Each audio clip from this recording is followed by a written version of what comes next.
Hoje nós vamos fazer uma análise histórica do que está acontecendo com o nosso país, o nosso Brasil.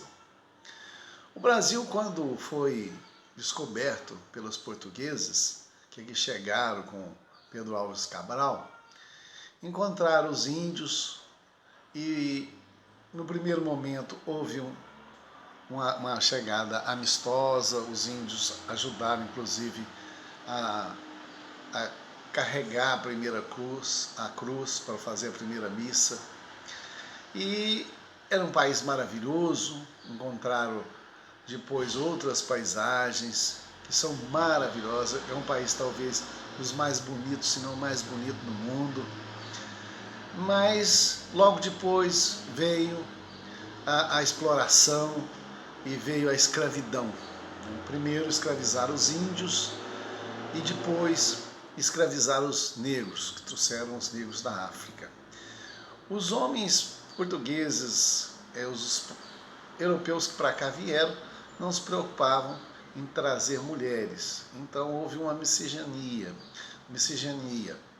de portugueses com índias, portugueses com negras, e deu essa raça tão diversa, tão colorida, que é o brasileiro. Mas isso é o processo de muito sofrimento por conta da escravidão. Nós tivemos nessa escravidão, nessa exploração humana, onde o escravo não era gente, o escravo era uma coisa. E o escravo podia ser feito, podia se fazer o que quisesse com o escravo. Nós temos registros no Paraná, por exemplo, porque muitos foram jogados fora, porque Rio Barbosa quis que limpássemos essa página da história do Brasil, que foi a escravidão, mas nós tivemos registros que senhoras, donas de escravo, quando o marido estava viajando, mandou arrancar todos os dentes da escrava, para que a escrava arrancar brutamente, né? O feitor com alicate, com a truquez, arrancou todos os dentes para que ela ficasse feia, porque o marido dela, o senhor, não achasse mais bonita aquela escrava. Né? Então, esse sofrimento que trouxe das pessoas escravizadas e que nasceram daí, o mameluco, que nasceram daí o caboclo, que rejeitava as próprias mães escravas, as próprias mães índias, as próprias mães negras, e que eram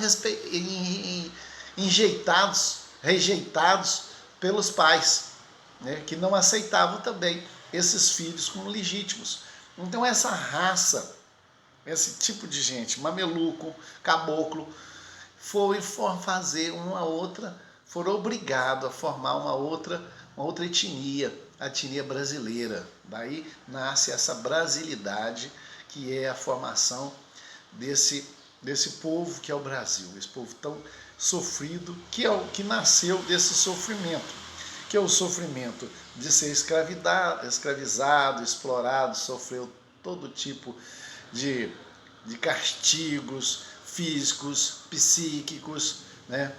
E de ser considerado como coisa, objeto.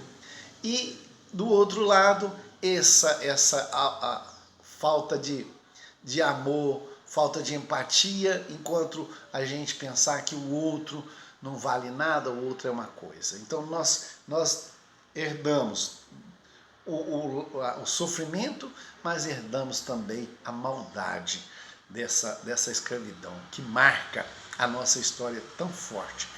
E quando a gente olha essa paisagem tão linda, a gente vê cascatas, serras, vales, coisas maravilhosas, flores das mais bonitas, orquídeas, e nós encontramos uma caverna, e nós vamos explorar essa caverna. Quando nós adentramos dentro dessa caverna, a gente vê que lá dentro está cheio de morcegos, de ratos, bichos peçonhentos.